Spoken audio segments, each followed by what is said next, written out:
Please welcome former Texas State Representative Patricia Harless.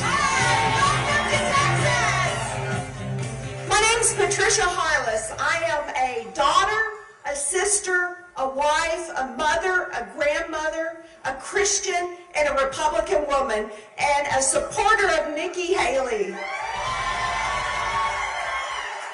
13 days ago, I got to cast my ballot for Nikki Haley for president.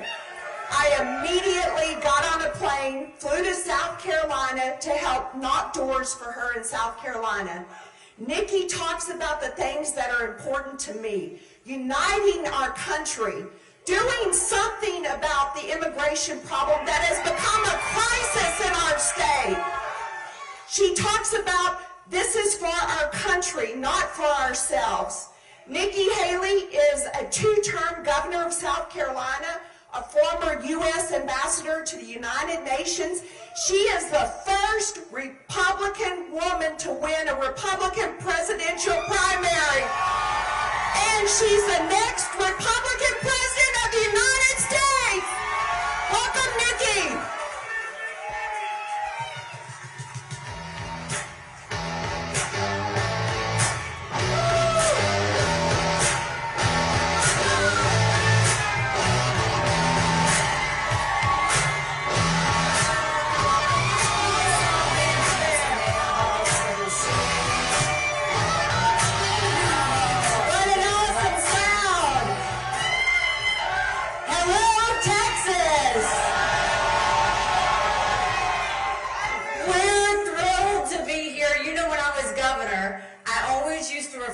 To South Carolina as mini Texas, because we love our freedom.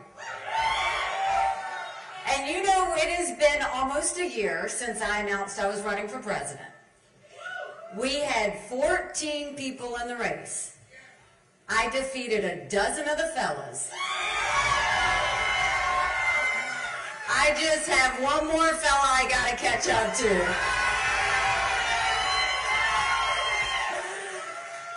You know, you look at where we are. These are really interesting times in our country. You don't have to turn on the news to see how tough it is. We're $34 trillion in debt. We are becoming $1 trillion more in debt every 100 days. You go and you look at all of that spending and all of the debt that we have. We are now spending more in interest than we are our defense budget. You know who's paying attention to that? Russia, China, and Iran. And I would love to tell you that Joe Biden did that to us. And he sent us down this roller coaster of socialism that's dangerous and has to stop. But I have always spoken in hard truths, and I'm going to do that with you today. Donald Trump and our Republicans did that to us too.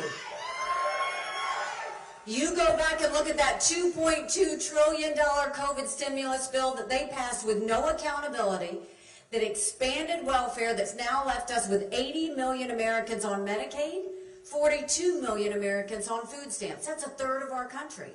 And did Republicans try and make it right? Nope.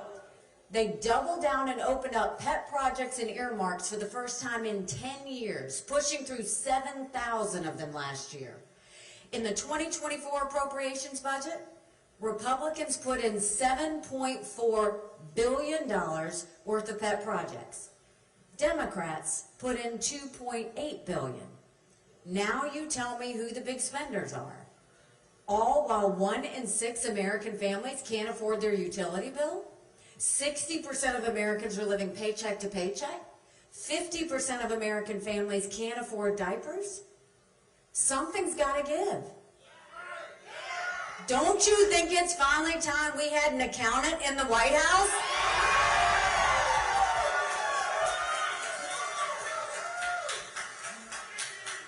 So this is what this accountant would do. We'd start by clawing back the $100 billion of unspent COVID dollars that are still sitting out there. Instead of 87,000 IRS agents going after middle America, they should go after the hundreds of billions of dollars of COVID fraud. 1 out of every $7 was spent fraudulently. If 8% of our budget is interest, quit borrowing. Cut up the credit cards. You have to balance a budget every day. I had to balance a budget as governor. Why is Congress the only group that refuses to balance a budget? We'll stop the spending, we'll stop the borrowing, we'll eliminate the pet projects, and I will veto any spending bill that doesn't take us back to pre-COVID levels.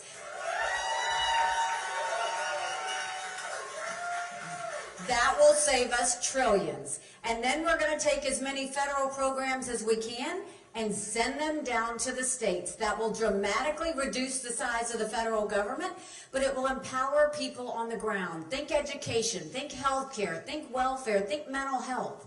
If we cut the strings and send that down so that the people can have access to those resources, I would much rather that than Washington bureaucrats making those decisions. And then we're watching the rich get richer and the poor get poorer. We need to open up the middle class. That's why we want to cut taxes on the middle class and simplify the brackets. We want to eliminate the federal gas and diesel tax in this country. And we want to make sure we make small business tax cuts permanent. Small businesses are the heartbeat of our economy. We need to start acting like it. And we will make our energy sector energy dominant. We will open it all up. That's how we'll take care of our economy. But you know, speaking of Congress, they have one job, just one job, and that's to give us a budget on time. Well, don't turn on the news because they failed at it again. Do you know Congress has only given us a budget on time 4 times in 40 years? 4 times in 40 years. You know what I say about that? When I'm president, you don't give us a budget on time, you don't get paid, period.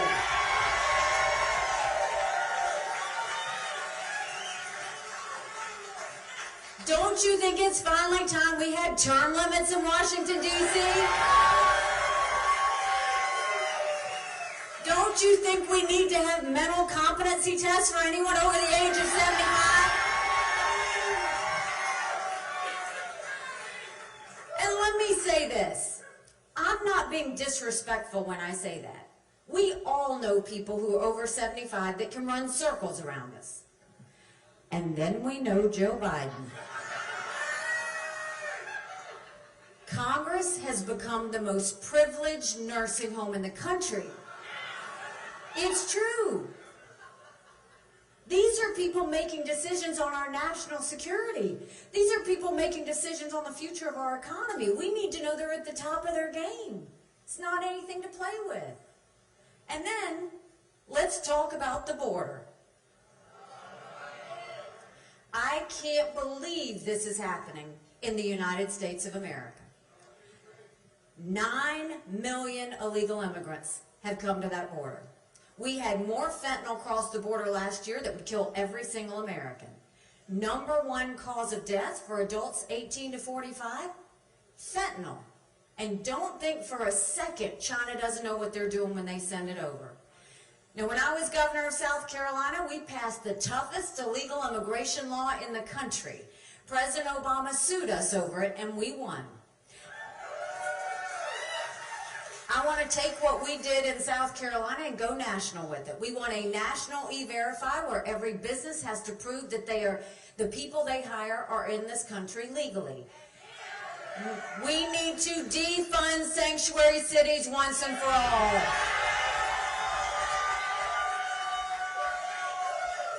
We need to put 25,000 Border Patrol and ICE agents on the ground and let them do their job. We'll go back to the Remain in Mexico policy so that no one steps foot on U.S. soil. And instead of catch and release, we'll go to catch and deport. That is how we will stop what happens on the border. But you know, Congress had a bill a couple of weeks ago on the border. And if you look at that bill, the good part of the bill was it strengthened asylum laws. We have to do that. 3 million illegal immigrants came in under Trump because our asylum laws weren't strong enough. So we have to do that. The weak part about the bill, it didn't have Remain in Mexico, and we have to have that. And it had a 5,000 person threshold. We can't even have a 1 person threshold.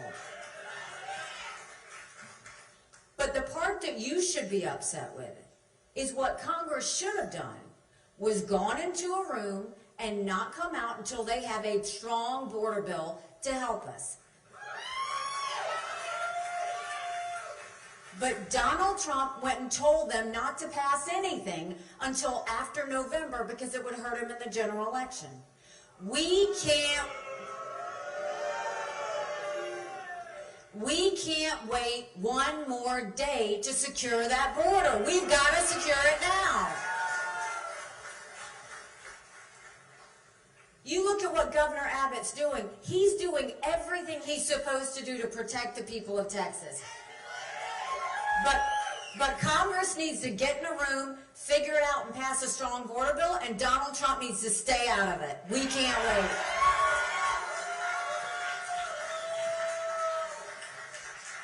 And then, you know, I grew up in rural South Carolina, and my parents always taught me, you take care of those who take care of you.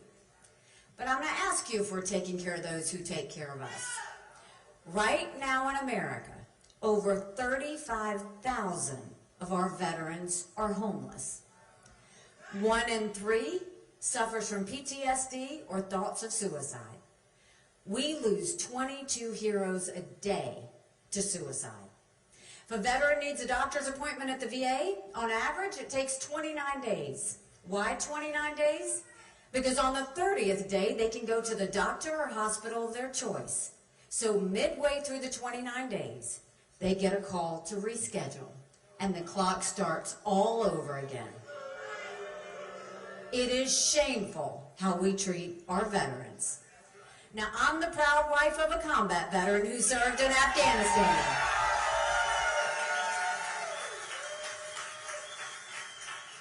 And when Michael came home to us, that was a lot of prayers answered. But that was the easy part. When we got home, life got hard. Michael couldn't hear loud noises. He couldn't be in crowds.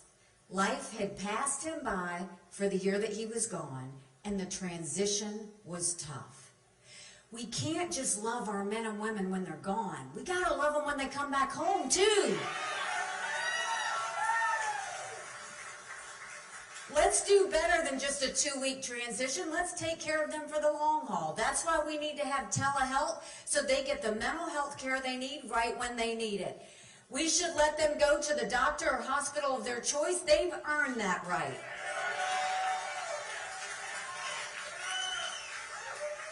And I think the best way we take care of VA health care, I think every member of Congress should have to get their health care from the VA, and you watch how fast that gets fixed.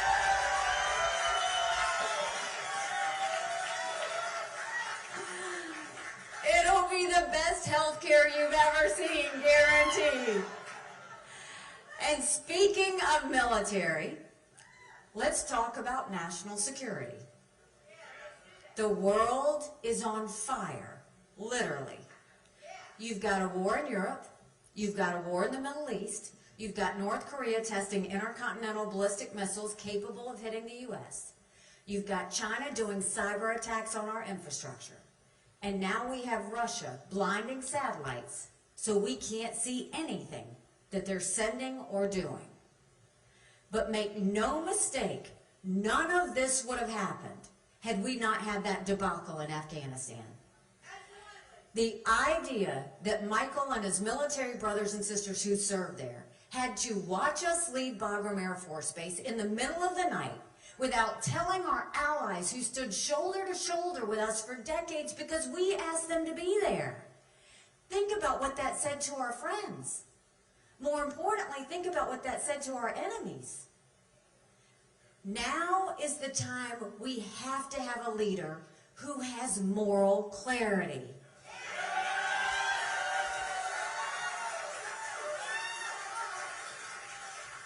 We need someone who knows the difference between right and wrong, between good and bad. And you look 2 weeks ago And Donald Trump said that he would encourage Putin to invade our allies. Now think about that for a second. Donald Trump's willing to side with a thug where 500,000 people have been wounded or killed because Putin invaded Ukraine. Donald Trump's willing to side with a dictator who kills his political opponents. Donald Trump's willing to side with a tyrant who arrests American journalists and holds them hostage. Donald Trump wants to side with a madman who's made no bones about the fact that he wants to destroy America. And you're going to side with him over our allies who stood with us after 9/11?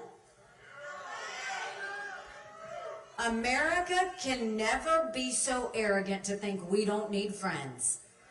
We need a lot of friends.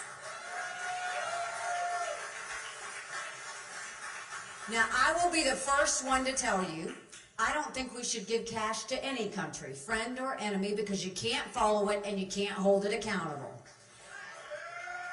But when it comes to our focus, it should always be, how do we prevent war? It's the #1 mission. How do we prevent war? And so when you go and you hear Putin say, once he takes Ukraine, Poland and the Baltics are next, those are NATO countries. That immediately puts America at war. We're trying to prevent war. The focus should always be to prevent war. And so when you have a president, you can't do what Joe Biden is by putting your head in the sand. And you can't do what Donald Trump is by getting weak in the knees with Putin. You have to do what I did at the United Nations, which is I told countries what America was for and what America was against. I didn't care if they didn't like me, but we wanted them to respect America.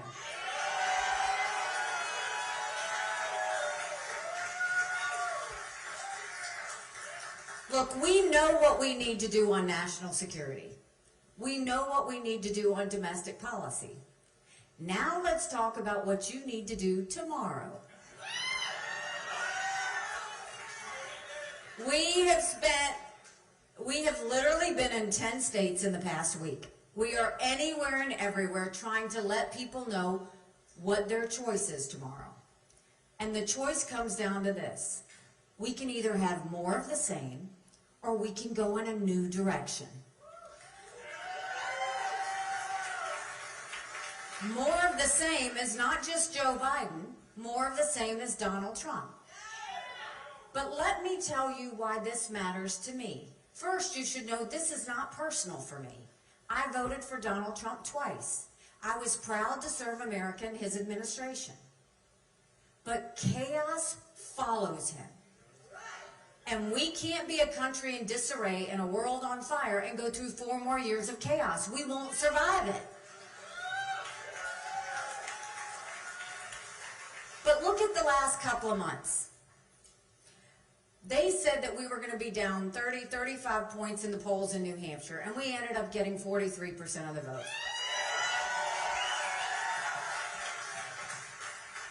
And I don't know if you watched election night, but Trump was completely unhinged. He went off about revenge, and my dress, by the way. Then the next day he said anyone who supports her is barred permanently from MAGA. The problem with that is, if you're running for president, your job is to bring people in, not push people out of your club. Then the next day he tries to get the RNC to name him the presumptive nominee. Now, we don't anoint kings in America, we have elections. And Texans deserve the right to be able to vote.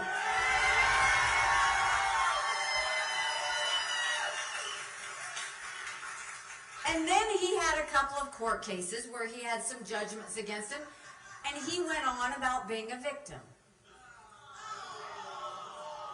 Now, the problem I have with whether it was the night of New Hampshire or whether it was after these court cases, at no point did he ever talk about the American people. At no point did he talk about the fact that we're $34 trillion in debt. At no point did he talk about the fact that only 31% of 8th graders in our country are proficient in reading. At no point did he talk about the fact that he stopped us from getting a congressional strong border bill. At no point did he talk about the fact that there were lawlessness in our cities. And at no point did he talk about the wars around the world. All he did was talk about himself.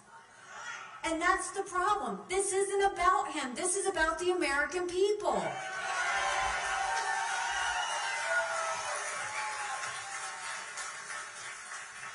And you will see, I will always fight for every freedom for you to have. And you look, there was a court case, the Supreme Court ruled today that Donald Trump could stay on the ballot. And no, I think that was important. We don't ever want some elected official in a state or anybody else saying who can and can't be on a ballot. This is America. This is America. Look, I'll defeat Donald Trump fair and square, but I want him on that ballot.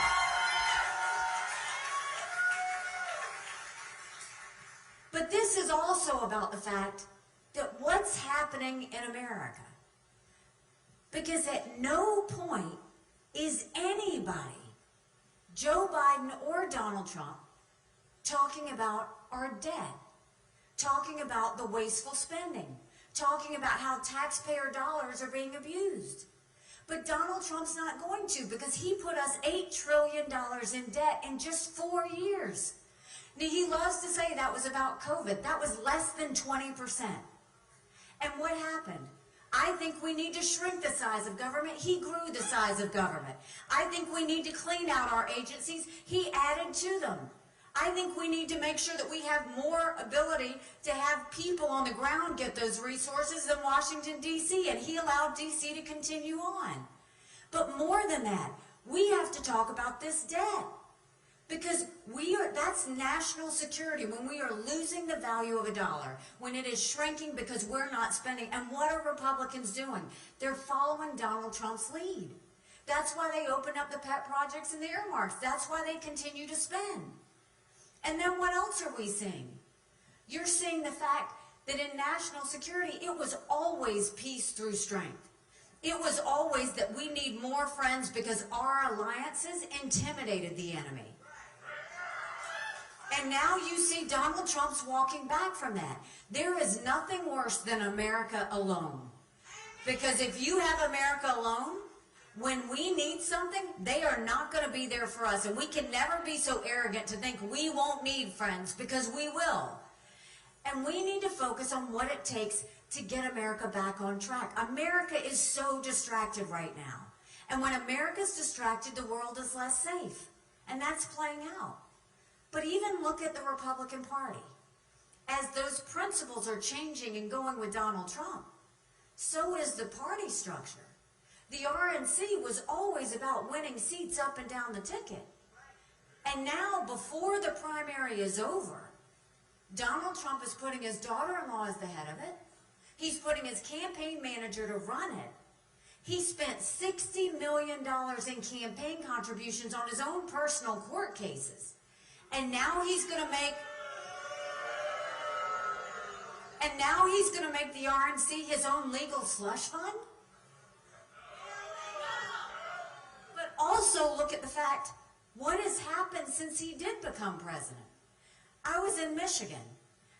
Now, Michigan in 2012, I was there, they were celebrating. They were winning up and down the ticket. They had passed right to work. They really were a beacon. But look at Michigan now. Since Donald Trump became president, they lost the governor's mansion, they lost the state house, they lost the state senate. Then I went to Minnesota, the exact same thing happened. Then I went to Colorado. No Republican has gotten over 45% statewide since Donald Trump became president. Then I went to Virginia, the same thing, and the only reason Glenn Youngkin was able to hold on was because he distanced himself from Donald Trump. We lost in 2018. We lost in 2020. We lost in 2022. But look, 2 weeks ago, Republicans lost the vote on Mayorkas. They lost the vote on Israel, the RNC chair lost her job, and Donald Trump's fingerprints were on all of it. How much more losing do we have to do before we realize maybe Donald Trump is the problem?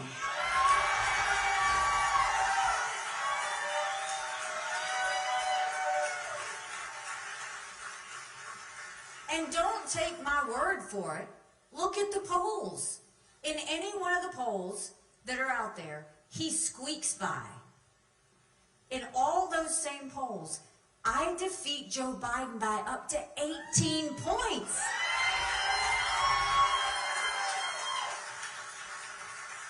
Do you know what that means? That's bigger than the presidency. That's House, that's Senate, that's governorships, that's school boards. That's really getting our country back on track. But you win with that kind of mandate, a double-digit win, you go into D.C. and we stop the wasteful spending and get our economy back on track. That's a mandate to go to our kids with school, get them back reading again, and go back to the basics in education. That's a mandate to secure our borders with no more excuses. That's a mandate for law and order back in our cities, and that's a mandate for a strong America that prevents wars that we can all be proud of. Don't you want that?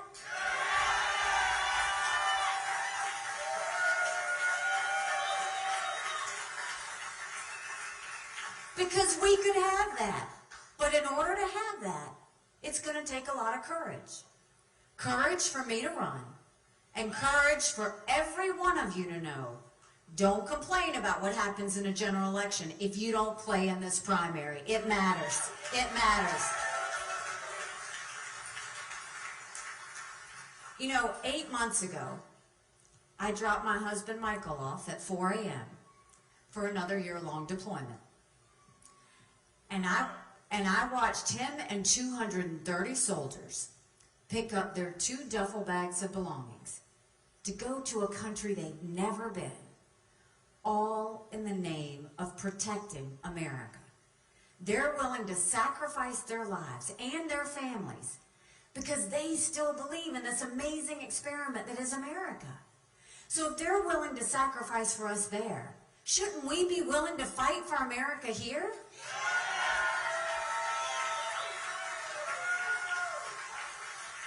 Because we have a country to save. But I'll say this, I'm not doing this for me. Clearly, I think I've made my point. I'm not doing this to be vice president. I'm not doing this for a political career. If that was the case, I'd been out a long time ago. I'm doing this for my kids. I'm doing this for your kids and your grandkids.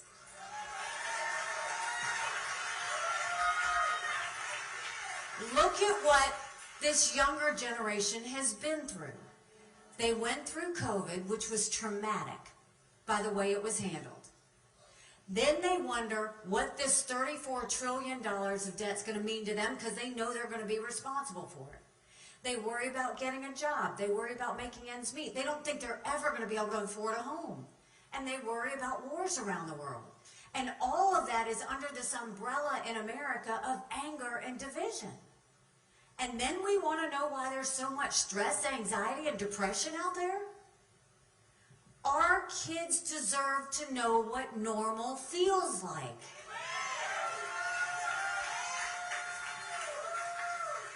Under Joe Biden, it is not normal to have millions of illegal immigrants coming across the border and nobody stopping them.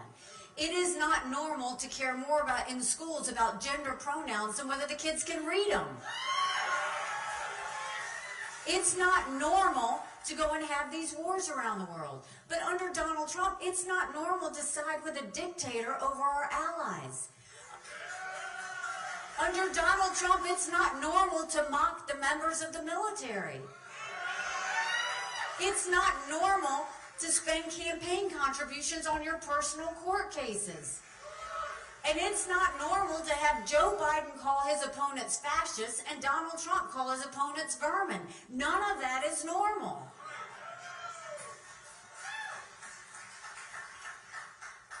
We can do better than 2 80-year-old candidates for president.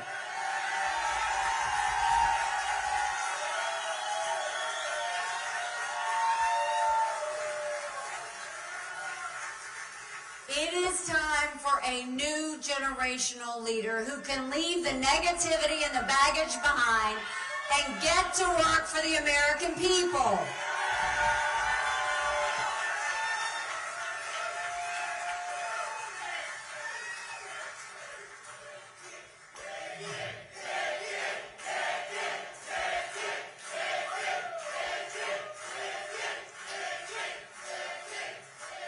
You know, when I first announced, they asked me why I was running.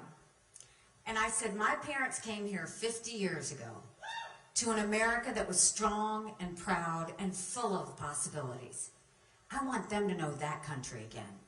I'm doing this for Michael and his military brothers and sisters. They need to know their sacrifice matters. They need to know that we love our country. I'm doing this for my daughter who just got married, and I saw how hard it was for her and her husband to buy a home. The average home buyer in America now is 49 years old. The American dream is leaving them. And I'm doing this for my son who's a senior in college. And I am tired of watching him write papers of things he doesn't believe in just to get an A. That's not us. That's not America. And for the first time, 81% of Americans don't think their kids are going to live as good of a life as we did. We can't be okay with that. I'm not okay with that. We do have a country to save. But now we get the opportunity to save her. So this is what I need you to do. I need you to go vote. I need you to take 10 people with you. I need you to get a yard sign, and if you're one of those people who can't have a yard sign in your yard, put it in the back of your car. I need you to call, text, email all your friends and family, because you would be amazed at how many people are just general election voters. And I want you to give them a message for me. In a general election, we're given a choice. In a primary, we make our choice. It's time for us to make that choice. Thank you very much, Texas. God bless you. Thank you.